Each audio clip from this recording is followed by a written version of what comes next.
Ça vous est sans doute déjà arrivé de lire un livre, un article ou même d'assister à une conférence et de vous dire c'est bon, j'ai compris. Et puis, quelques jours plus tard, face à quelqu'un qui vous demande de lui expliquer, tout devient flou.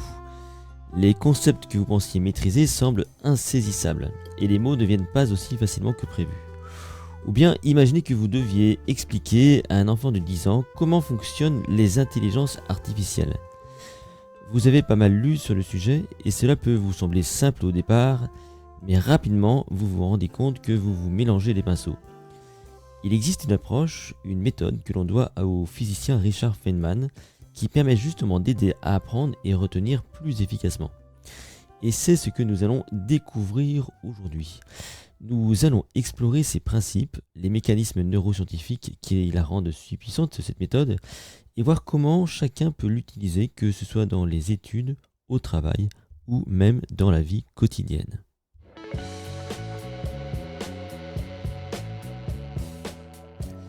Bonjour, mon nom est Vincent Delormel, je suis ce qu'on appelle un mnémoniste, c'est-à-dire un spécialiste de la mémoire, et sur ce podcast, je partage avec vous mes astuces, mes stratégies pour optimiser et entretenir votre attention, votre concentration, votre cognition, et même affiner votre esprit critique. Retrouvez-moi sur mon site les-secret.com et rejoignez la communauté de celles et ceux qui prennent soin de leur cerveau tout entier. J'ai toujours été fasciné par ces grands savants capables d'expliquer des idées et notions complexes de façon très simple. Je pense notamment à Hubert Reeves, qui m'a si souvent donné envie de lire ses livres sur l'espace et qui m'a donné envie toujours d'en savoir plus. Quel est le secret de ces grands pédagogues ? À bien y regarder, ils appliquent tous une approche qui s'apparente à la méthode Feynman. Alors Richard Feynman, il était connu pour sa curiosité et son génie pédagogique. Lorsqu'il travaillait sur des concepts compliqués, il s'efforçait toujours de trouver des analogies simples. Un jour, pour comparer la trajectoire d'un électron, il a comparé des possibles trajectoires à des chemins que l'électron envisagerait, comme s'il prenait une décision. Cette simplification avait un objectif clair: rendre ces idées accessibles à tous de manière ludique et mémorable. Lors d'une conférence, un spectateur lui a demandé de résumer la physique quantique en termes simples.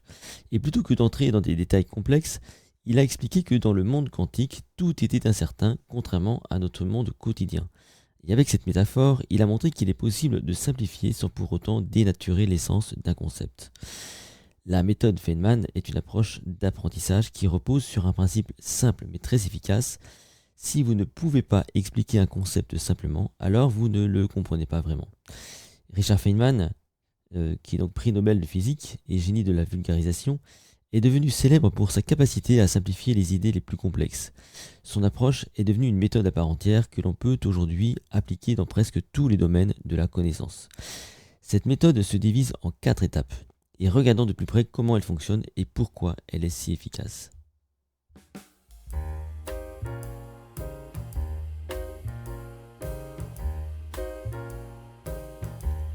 La première étape est de choisir un sujet que l'on souhaite comprendre. Par exemple, disons que vous vouliez comprendre le concept de la photosynthèse en biologie.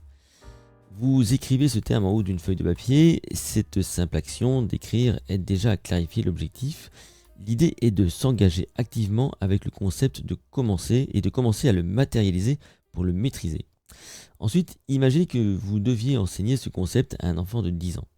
Pour la photosynthèse, vous pourriez commencer ainsi. La photosynthèse, c'est comme une cuisine que les plantes utilisent pour transformer la lumière en énergie. Elles prennent l'eau et le gaz carbonique de l'air pour fabriquer de la nourriture. Cette étape révèle souvent des points de flou. En expliquant avec des mots simples, vous allez peut-être vous rendre compte que vous ne comprenez pas vraiment comment les plantes capturent la lumière. Ces zones d'incertitude montrent justement là où il faut approfondir vos connaissances. Et c'est justement ce moment où vous retournez à vos sources, comme des livres ou des articles, pour combler vos lacunes. Dans l'exemple de la photosynthèse, vous pourriez lire plus en détail, peut-être sur le rôle de la chlorophylle, donc le pigment vert qui aide les plantes à absorber la lumière.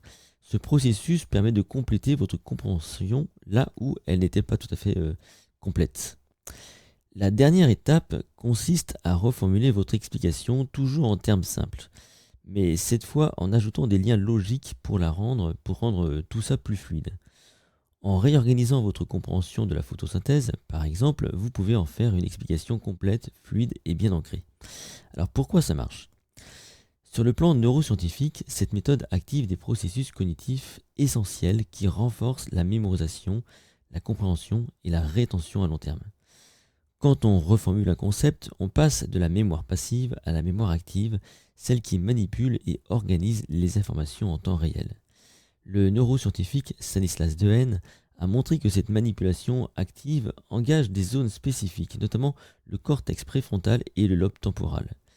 Ce processus renforce les connexions neuronales, facilitant ainsi la rétention à long terme. En simplifiant, on crée ce qu'on appelle des blocs cognitifs. Cette technique, connue sous le nom de chunking, aide notre cerveau à structurer l'information sans surcharge.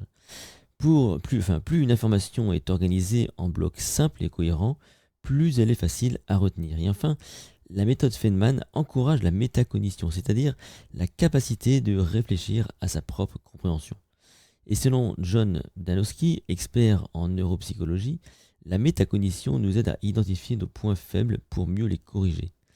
Ce processus améliore notre mémoire épisodique car il implique l'hippocampe, une région clé pour l'organisation et la consolidation des souvenirs. En somme, la méthode Feynman mobilise des principes fondamentaux de la psychologie cognitive et des neurosciences pour transformer notre manière d'apprendre. Et sur le Mémocamp, si vous êtes membre de la communauté, vous avez à votre disposition un assistant virtuel, Joseph, qui est justement développé pour appliquer une approche de type Feynman. Personnellement, j'adopte une méthode qui consiste à toujours commencer un enseignement ou un apprentissage par un contexte simple dans lequel je dois être capable de me projeter. C'est à partir de cet exemple que je peux ensuite comprendre la théorie, le concept associé.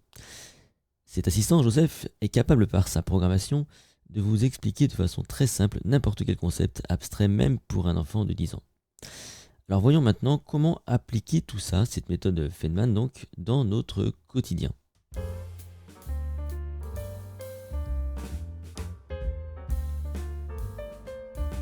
Pour les étudiants, la méthode Feynman est idéale pour les révisions et pour approfondir la compréhension.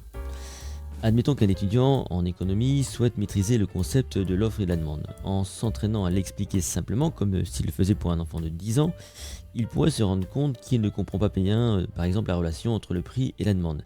Et bien, cette technique l'aide à identifier ce qu'il doit approfondir avant un examen, de façon donc à rendre tout ça plus fluide. Dans le monde professionnel, la méthode Feynman est particulièrement utile pour simplifier des concepts complexes, notamment dans des réunions. Imaginons qu'un développeur, par exemple, doive expliquer un algorithme à des collègues non techniques. En s'entraînant avec la méthode Feynman, il pourra donc reformuler son discours pour être beaucoup plus accessible. Il commencerait donc par des exemples et des choses très concrètes. Et ainsi, ses collègues saisiront l'essentiel et collaboreront mieux avec lui. Si vous êtes parent, eh bien, vous pouvez aussi utiliser la méthode Feynman pour expliquer des sujets complexes à vos enfants, comme par exemple le système solaire. Encouragez donc vos enfants à reformuler ce qu'ils ont compris. Ça les aide non seulement à renforcer leur apprentissage, mais ça développe aussi leur confiance en eux. Les enseignants, quant à eux, peuvent organiser des activités de mini-professeurs où chaque élève explique un sujet à ses camarades. Inspiré de la méthode Feynman, cette approche améliore la mémorisation et renforce la cohésion dans la classe. Et puis pour les seniors, expliquer un sujet ou un souvenir en termes simples aide à stimuler la mémoire et l'attention. Par exemple, vous pourriez partager des histoires de vie avec vos petits-enfants en reformulant les détails et afin de permettre donc de renforcer vos liens familiaux tout en maintenant votre agilité cognitive. Et vous pourriez aussi appliquer cette méthode pour expliquer donc à vos petits-enfants votre ancien métier éventuellement.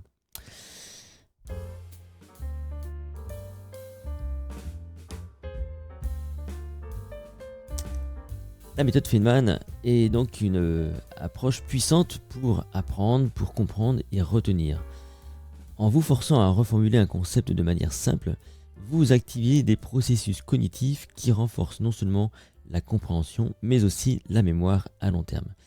Que vous soyez étudiant, professionnel, parent ou senior, appliquer la méthode Feynman transformera votre manière d'apprendre et de partager vos connaissances. Alors, la prochaine fois que vous abordez un nouveau sujet, essayez cette méthode. Écrivez, simplifiez, comblez vos lacunes et pour terminer, reformulez.